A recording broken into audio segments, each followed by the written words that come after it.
ఈ వారం రోజుల్లో జరిగిన వార్తా విశేషాలను మీకు అందించే వార్తావాహిని కార్యక్రమానికి స్వాగతం. ఢిల్లీలో జరిగిన సశక్తి నారీ సమృద్ధి ఢిల్లీ కార్యక్రమంలో రాష్ట్రపతి ద్రౌపది ముర్ము సోమవారం పాల్గొన్నారు. ఈ సందర్భంగా ఢిల్లీ లాఖ్పతి బేటియా యోజనను ప్రారంభించారు. ఈ పథకం కింద ఆడపిల్లల పేరు మీద దశల వారీగా పలు నగదు మొత్తాలను ఢిల్లీ ప్రభుత్వం జమ చేయనుంది. ఢిల్లీ లాఖ్పతి బేటియా యోజనతో పాటు పలు పథకాలను కూడా రాష్ట్రపతి ఢిల్లీ మహిళల కోసం ప్రారంభించారు. అనంతరం రాష్ట్రపతి మాట్లాడుతూ, మహిళలు స్వతంత్రంగా నిర్ణయాలు తీసుకుంటూ సమాన అవకాశాలు పొందినప్పుడే నిజమైన సాధికారత సాధ్యమవుతుందని పేర్కొన్నారు. ప్రధానమంత్రి ఉజ్వల యోజన, బేటీ బచావో, బేటీ పడావో, ప్రధానమంత్రి మాతృవందన యోజన వంటి పరివర్తనాత్మక కార్యక్రమాల ద్వారా కేంద్ర ప్రభుత్వం మహిళా సాధికారత కోసం కృషి చేస్తోందని రాష్ట్రపతి పేర్కొంటూ, बेटी बचाओ बेटी पढ़ाओ योजना के माध्यम से बालिकाओं की शिक्षा और सुरक्षा को बढ़ावा दिया जा रहा है। प्रधानमंत्री उज्ज्वला योजना करोड़ों महिलाओं को धुएं से मुक्त दिलाती है। प्रधानमंत्री मुद्रा योजना के द्वारा महिलाओं को स्वरोजगार के लिए ऋण सुविधा दी जा रही है। लखपति दीदी योजना जैसे पहलों से महिलाओं को आत्मनिर्भर बनाने का अवसर दिया जा रहा है। प्रधानमंत्री मातृ वंदना योजना जैसे पहल महिलाओं के स्वास्थ्य में अहम भूमिका निभा रही है। महिलाओं का घरेलू हिंसा से संरक्षण, समान वेतन का अधिकार और संपत्ति में अधिकार के लिए भी अनेक सुधार किए गए हैं. కెనడా ప్రధానమంత్రి భారత్ పర్యటన సందర్భంగా ప్రధానమంత్రి నరేంద్ర మోదీ కెనడా ప్రధానమంత్రి మార్క్ కార్నీ న్యూఢిల్లీలోని హైదరాబాద్ హౌస్ లో సోమవారం ప్రతినిధి స్థాయి బృంద చర్చలు జరిపారు. ఈ సందర్భంగా ఇరువురు నాయకులు భారతదేశం కెనడా వ్యూహాత్మక భాగస్వామ్యంలోని వివిధ రంగాలలో ఇప్పటివరకు సాధించిన పురోగతిని సమీక్షించారు. వ్యూహాత్మక ఖనిజాలు, పునరుత్పాదక ఇంధనం, సాంస్కృతిక రంగాలలో సహకారంతో సహా వివిధ రంగాలలో ఇరు దేశాలు 3 ఒప్పందాలను కుదుర్చుకున్నాయి. అనంతరం నిర్వహించిన సంయుక్త మీడియా సమావేశంలో ప్రధానమంత్రి నరేంద్ర మోదీ మాట్లాడుతూ, భారత్ కెనడా దేశాల ద్వైపాక్షిక సంబంధాలను తదుపరి స్థాయికి తీసుకెళ్లేలా 2030 నాటికి $50 బిలియన్ల వాణిజ్య లక్ష్యాన్ని చేరుకోవాలని నిర్ణయించినట్లు వెల్లడించారు. అదేవిధంగా పశ్చిమాసియాలో నెలకొన్న ప్రస్తుత పరిస్థితిపై కూడా ప్రధానమంత్రి స్పందించారు. వివాదాల పరిష్కారానికి చర్చలు, దౌత్యమే సరైన మార్గమని ఉద్ఘాటించారు.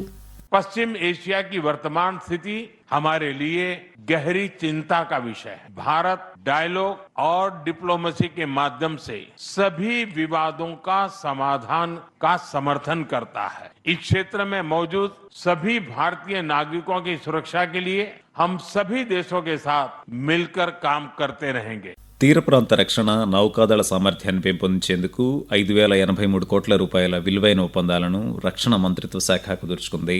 రక్షణ శాఖ కార్యదర్శి రాజేష్ కుమార్ సింగ్ సమక్షంలో న్యూఢిల్లీలో ఈ ఒప్పందాలపై మంగళవారం సంతకాలు జరిగాయి.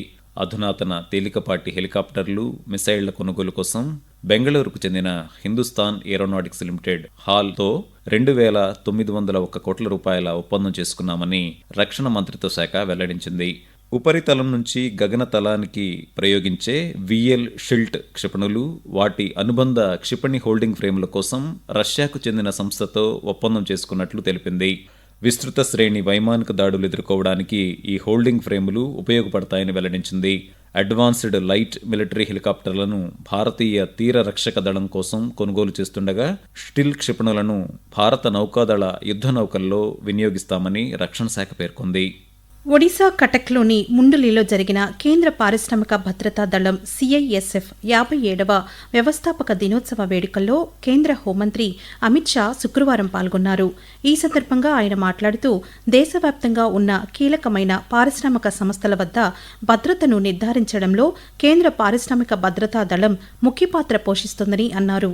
కీలకమైన సముద్ర సౌకర్యాల వద్ద భద్రతను మరింత బలోపేతం చేయడానికి త్వరలో ఓడరేవు భద్రతను CISF కు అప్పగించనున్నట్లు తెలిపారు.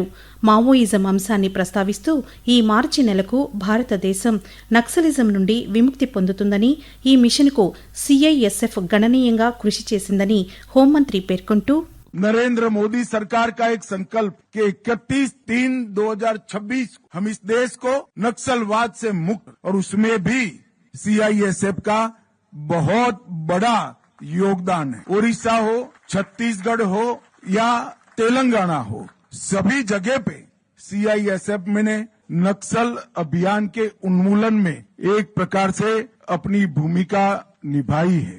ఆంధ్రప్రదేశ్ రాష్ట్రంలో నిర్మాణంలో ఉన్న విజయవాడ విమానాశ్రయ టెర్మినల్, విజయనగరం జిల్లా భోగాపురం గ్రీన్ఫీల్డ్ విమానాశ్రయాల నిర్మాణ పనులు, విశాఖపట్నం కేంద్రంగా దక్షిణ కోస్తా రైల్వే జోన్ కార్యకలాపాల పనులపై కేంద్ర పౌర విమానయాన శాఖ మంత్రి కింజరాపు రామ్మోహన్ నాయుడు మంగళవారం సమీక్ష నిర్వహించారు. ఢిల్లీలోని తన కార్యాలయంలో నిర్వహించిన సమీక్ష సందర్భంగా రామ్మోహన్ నాయుడు మాట్లాడుతూ, రాష్ట్రం నుంచి విమాన ప్రయాణికుల సంఖ్య పెరుగుతున్నందున వివిధ ముఖ్య నగరాలకు విమానాల సంఖ్య పెంచాలని సంస్థల ప్రతినిధులు కోరారు. అనంతరం ఢిల్లీలోని రైల్ భవన్లో కేంద్ర రైల్వే మంత్రి అశ్విని వైష్ణవ్తో రామ్మోహన్ నాయుడు సమావేశమై విశాఖపట్నం కేంద్రంగా దక్షిణ కోస్తా రైల్వే జోన్ కార్యకలాపాల పనులను మరింత వేగవంతం చేయాలని కోరారు. ఈ సందర్భంగా విశాఖపట్నం కేంద్రంగా దక్షిణ కోస్తా రైల్వే జోన్, శ్రీకాకుళం జిల్లాలో రైల్వే మౌలిక సదుపాయాల బలోపేతంపై చర్చించారు. సుస్థిర ఆర్థిక వృద్ధి బలోపేతం, వ్యవసాయం, గ్రామీణ పరివర్తన అనే అంశాలపై నిర్వహించిన బడ్జెట్ అనంతర వెబినార్లను ఉద్దేశించి ప్రధానమంత్రి నరేంద్ర మోదీ దృశ్య మాధ్యమం విధానంలో మంగళవారం, శుక్రవారం ప్రసంగించారు. సుస్థిర ఆర్థిక వృద్ధి బలోపేతంపై మంగళవారం ప్రసంగిస్తూ, వికసిత్ భారత్ దార్శనికతకు అనుగుణంగా ప్రభుత్వం స్పష్టమైన లక్ష్యంతో పనిచేస్తోందన్నారు. లాజిస్టిక్స్, తయారీ రంగం, ఎంఎస్ఎంఈలు అన్నీ ఒకే ఆర్థిక వ్యవస్థకు పరస్పరం అనుసంధానించబడిన స్తంభాలు అని 2026-27 వార్షిక బడ్జెట్ దీనికి గొప్ప బలాన్ని అందించిందని ప్రధానమంత్రి వివరించారు.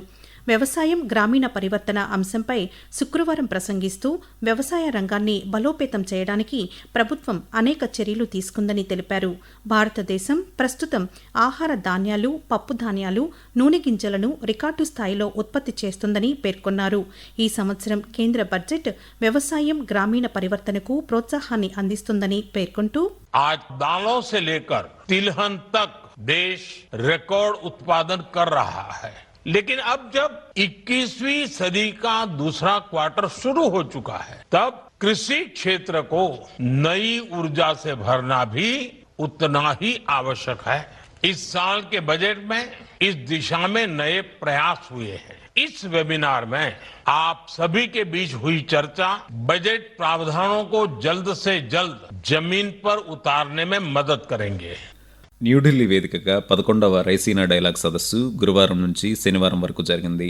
భారత విదేశీ వ్యవహారాల మంత్రిత్వ శాఖ, అబ్జర్వర్ రీసెర్చ్ ఫౌండేషన్ సంయుక్తంగా నిర్వహించిన రైసీనా డైలాగ్ సదస్సు సంస్కార, అన్వేషణ, సమన్వయం, పురోగతి అనే ఇతివృత్తంతో నిర్వహించారు. రైసీనా డైలాగ్ అనేది 2016 సంవత్సరం నుండి ప్రతి సంవత్సరం న్యూఢిల్లీలో జరిగే ప్రధాన సమావేశం. ఈ సమావేశంలో 110 దేశాల నుంచి సుమారు 2700 మంది ప్రతినిధులు పాల్గొన్నారు. భౌగోళిక రాజకీయాలు, భౌగోళిక ఆర్థిక శాస్త్రం అంశాలు, అంతర్జాతీయ సమాజం ఎదుర్కొంటున్న సమస్యలను పరిష్కరించడానికి రైసీనా డైలాగ్ కార్యక్రమాన్ని నిర్వహించారు. ఈ సదస్సును ప్రధానమంత్రి నరేంద్ర మోదీ గురువారం ప్రారంభించారు. ప్రారంభ సమావేశంలో ఫిన్లాండ్ అధ్యక్షులు అలెగ్జాండర్ స్టబ్ ముఖ్య అతిథిగా పాల్గొని కీలక ప్రసంగం చేశారు. గ్లోబల్ సౌత్ భవిష్యత్ ప్రపంచ క్రమాన్ని మారుస్తుందని, అందులో భారత్ ముఖ్య పాత్ర పోషిస్తోందని అన్నారు. ఐక్యరాజ్య సమితిలో నిర్మాణాత్మక సభ్యదేశంగా భారత్ కీలకంగా వ్యవహరిస్తోందని, ఐక్యరాజ్య సమితి భద్రతా మండలిలో భారతదేశానికి శాశ్వత స్థానం ఉండాలని పేర్కొన్నారు. తెలంగాణతో పాటు పలు రాష్ట్రాల గవర్నర్లు గురువారం బదిలీ అయ్యారు. ఇందుకు సంబంధించి రాష్ట్రపతి భవన్ ఒక ప్రకటన విడుదల చేసింది. ఇందులో భాగంగా Delhi lieutenant governor Vinay Kumar Saxena Ladakh lieutenant గవర్నర్గా నియమితులయ్యారు. అలాగే తమిళనాడు గవర్నర్ ఆర్ఎన్ రవిని పశ్చిమ బెంగాల్ గవర్నర్గా, కేరళ గవర్నర్ రాజేంద్ర విశ్వనాథ్ అర్లేకర్ను తమిళనాడు గవర్నర్గా, లద్దాఖ్ లెఫ్టినెంట్ గవర్నర్ కవీందర్ గుప్తాను హిమాచల్ ప్రదేశ్ గవర్నర్గా నియమించారు. ఢిల్లీ లెఫ్టినెంట్ గవర్నర్గా తరణ్జిత్ సంధును నియమించారు. తెలంగాణ నూతన గవర్నర్గా ప్రస్తుతం హిమాచల్ ప్రదేశ్ గవర్నర్గా వ్యవహరిస్తోన్న శివప్రతాప్ శుక్లా నియమితులయ్యారు. ప్రస్తుత తెలంగాణ గవర్నర్ జిష్ణుదేవ్ వర్మను మహారాష్ట్ర గవర్నర్గా నియమిస్తూ ఈ మేరకు రాష్ట్రపతి ద్రౌపది ముర్ము ఉత్తర్వులు జారీ చేశారు. ఆంధ్రప్రదేశ్లోని అనకాపల్లి జిల్లాలో ఈ నెల 23వ తేదీన ఆర్సిలర్ మెట్టల్ ఉక్కు కర్మాగారానికి శంకుస్థాపన చేయనున్నట్లు కేంద్ర ఉక్కు శాఖ సహాయ మంత్రి భూపతిరాజు శ్రీనివాస్ వర్మ వెల్లడించారు. కర్మాగార శంకుస్థాపన ఏర్పాట్లపై కేంద్ర మంత్రి గురువారం పాత్రికేయులతో మాట్లాడుతూ, ఈ ప్రాజెక్ట్ దాదాపు 30,000 మందికి ఉపాధి కల్పిస్తుందని చెప్పారు.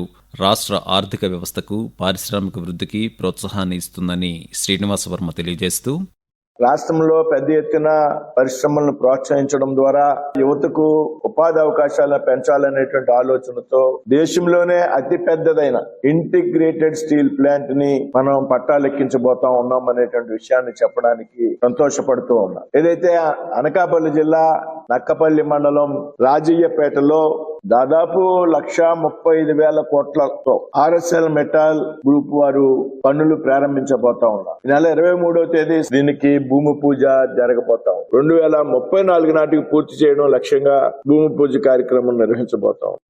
జనగణన 2027 కోసం వినియోగించే డిజిటల్ సాధనాలను కేంద్ర హోంమంత్రి అమిత్ షా న్యూఢిల్లీలో గురువారం లాంఛనంగా ప్రారంభించారు.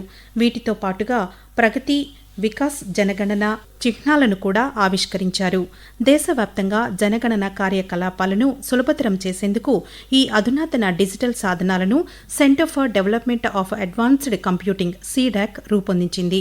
2025 జూన్ 16వ తేదీన జారీ చేసిన గెజిట్ నోటిఫికేషన్ ద్వారా జనగణన 2027ను నిర్వహించాలని కేంద్ర ప్రభుత్వం ప్రకటించింది. ఈసారి జనగణన 2 విడతల్లో జరగనుంది. తొలిసారి జనాభా లెక్కలను డిజిటల్ విధానంలో గణిస్తున్నారు. అలాగే మొట్టమొదటిసారిగా స్వీయ నమోదు సెల్ఫ్ ఎన్యూమరేషన్ అవకాశాన్ని అందుబాటులోకి తీసుకువచ్చారు. Khelo India tribal games KATG ఈ నెల 26వ తేదీ నుండి వచ్చే నెల 6వ తేదీ వరకు ఛత్తీస్గఢ్ రాష్ట్రంలో జరగనున్నాయని కేంద్ర యువజన వ్యవహారాలు, క్రీడల శాఖ మంత్రి డాక్టర్ మన్సుఖ్ మాండవీయ శుక్రవారం తెలిపారు.